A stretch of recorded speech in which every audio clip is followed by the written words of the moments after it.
While the bay is besieged by runoff from the big chicken and cattle farms along its rivers, I learned about a whole new kind of pollution as I traveled up the Potomac as it winds its way past Washington up towards the hill country of West Virginia.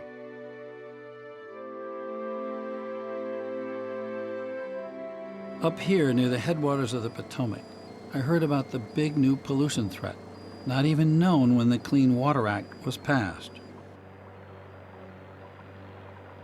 6 years ago, marine biologists became alarmed at reports of massive fish kills on the rivers in this region. Every year, smallmouth bass were being decimated by some mysterious problem. Spring and fall, hundreds of fish would be found floating in the water, belly up.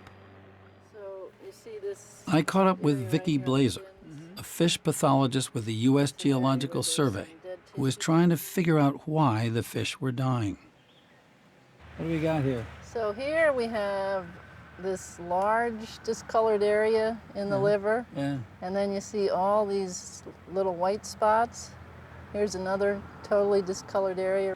And that's a signal of some bigger problem. Yes, when we see a really high prevalence in a population, that indicates there's some problem going on in that water. And when Blazer dug deeper, she found a surprise. One of the major and most interesting findings was intersex in the male bass.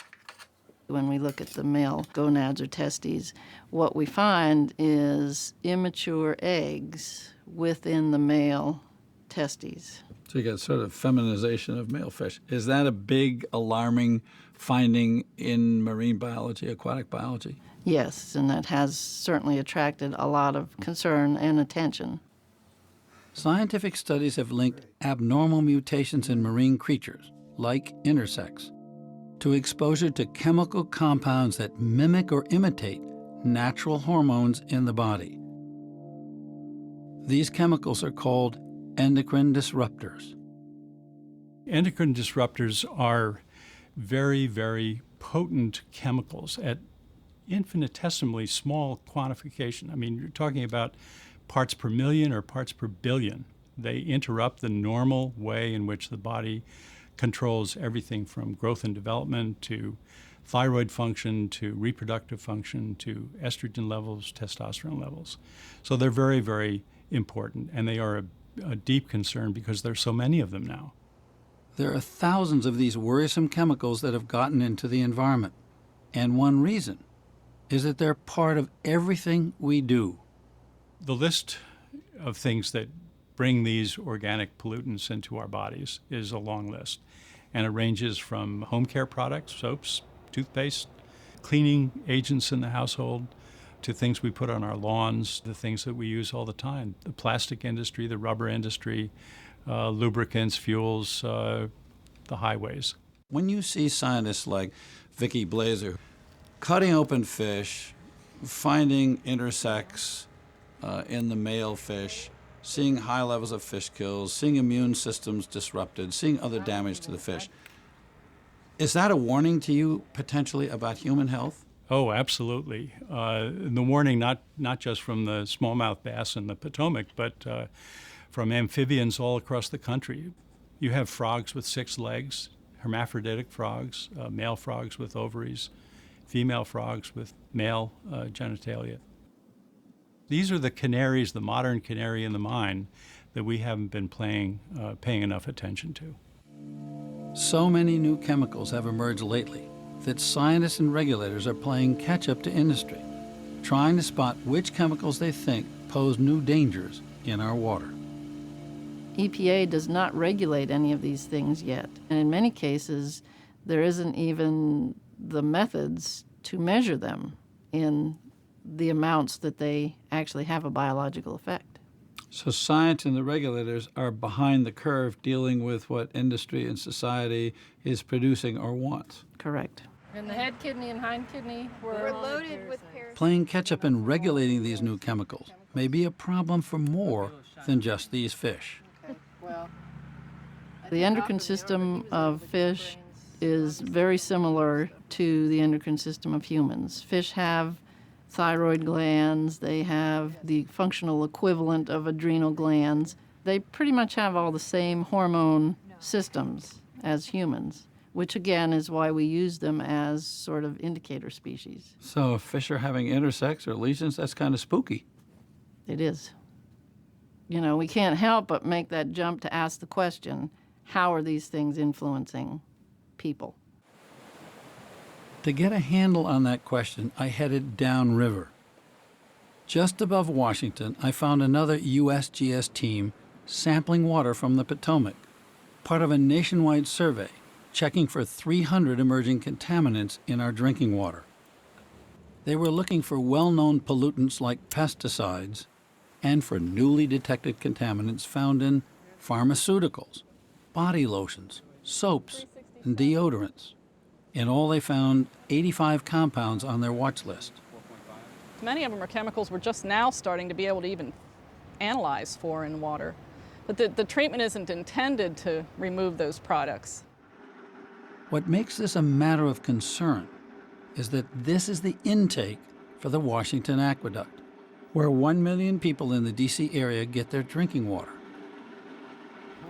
Few of us may realize it, but people downstream use wastewater from people upstream. The Potomac, like other rivers, serves as both the place where we dump our wastewater and the place where we get our drinking water. It's one big continuous recycling operation, from the toilet or the shower to the tap. The river flows down, a community takes water out of the river, puts it back through a wastewater plant a few miles down, out, back, and with proper regulation and proper processes at the wastewater plant and proper processes at the drinking water plant, it works very well. So we sort of continuously recycle this. The recycling process works well for known contaminants. But what about the new chemicals for which the EPA has not yet set safety standards? How tough is the challenge just to keep up with all that new sources of pollutants? As new elements come in, synthetics, herbicides, pesticides, pharmaceuticals, as those things enter the water stream in concentrations because of more advanced development, more human activity, more animal activity, more commercial activity, those things, as they get into the river, make it harder for us to do our job. There's no question about that. Not just harder, but actually impossible to stop all the new contaminants, according to the USGS findings, because the old filters weren't designed to catch the new threats. We sampled the finished water at the Washington Aqueduct, and we found about 2/3 of the compounds we detected were still detected in finished water. So you're saying that roughly 2/3 of these emerging contaminants that you found in the river water at the intakes for the Washington Aqueduct came all the way through the filtering system and were in the drinking water, the tap water in the district. And that's what we saw at all the studies that were done. Denver's findings mirrored what USGS has found all across the country. Everywhere, they saw lots of new contaminants in America's drinking water, even if at low doses. Were you surprised by the findings of this USGS study, or did that fit what you thought was probably going on? I was surprised by the number of different compounds that were detectable. I knew we were swimming in a sea of chemical soup, but I didn't realize the soup was quite as concentrated. You talk about a soup, some people have used the term toxic cocktail. Is there a danger that if a level of a particular compound were acceptable and another one were acceptable, that you start to put a bunch of them together and then that's no longer a safe level? You put your finger on one of the real concerns about toxicology. It may be safe to have a little bit of compound A or a little bit of compound B, but when the two of them are together, there's synergism and they become really deadly. If you were living in Washington, D.C., would you drink water coming out of the Potomac? Probably not. Because? Because we really don't know what all is in there. Today, I drink the water with great confidence because our water meets the regulations. But of course, the question is, do the regulations match the threat? Were there endocrine disruptors, chemical compounds in the Washington Aqueduct intake water that were of concern to you in terms of their potential impact on human health? Are there chemicals of concern? Yes. I think at this point the levels are very, very low. So I don't have a great deal of concern that something needs to be done imminently. But it would certainly be nice to reduce what's getting into the water.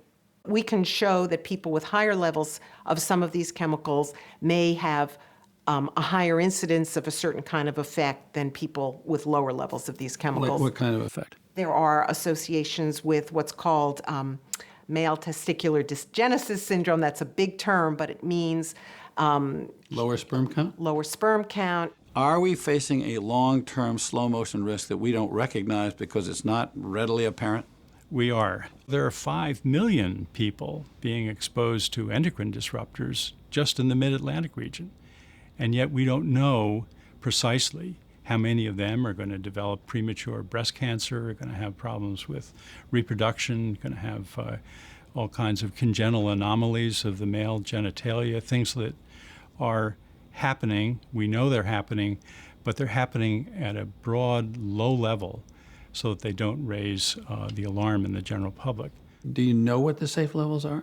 In most cases, we don't know what the safe levels are, and some of the new science is suggesting that levels that we used to think were safe may in fact not be safe For humans?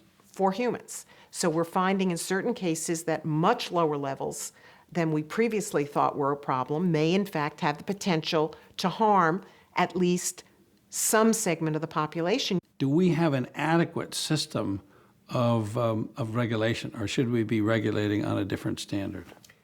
I'm not a regulator, I'm a researcher. But in my personal opinion, I would like to know that a chemical is unlikely to cause harm before we expose our population to it.